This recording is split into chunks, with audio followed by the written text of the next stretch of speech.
ایک دفعہ کا ذکر ہے کہ ایک ملک میں ایک بہت سخت اور ظالم بادشاہ کی حکومت تھی۔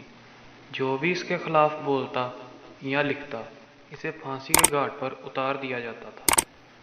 اس ملک میں ایک روشن خیال شخص رہتا تھا جو بادشاہ کی سختیوں اور ظلم سے سخت تنگ آ کر بولتا اور لکھتا تھا۔ وہ روشن خیال شخص عوام کو غلامی کی چکی سے آزادی دلانے کے لیے بیدار کرنے کی کوشش کرتا رہتا تھا۔ وہ واحد صاحب علم تھا جو اپنے علم کی روشنی سے لوگوں کو بیدار کرنے کی کوشش کرتا رہتا تھا۔ کچھ ماہ بعد بادشاہ تک خبر پہنچی تو اس نے حکم دیا کہ اس روشن خیال شخص کو پھانسی پر لٹکایا جائے۔ کہیں لوگ بادشاہ کے خلاف ہی نہ ہو جائیں۔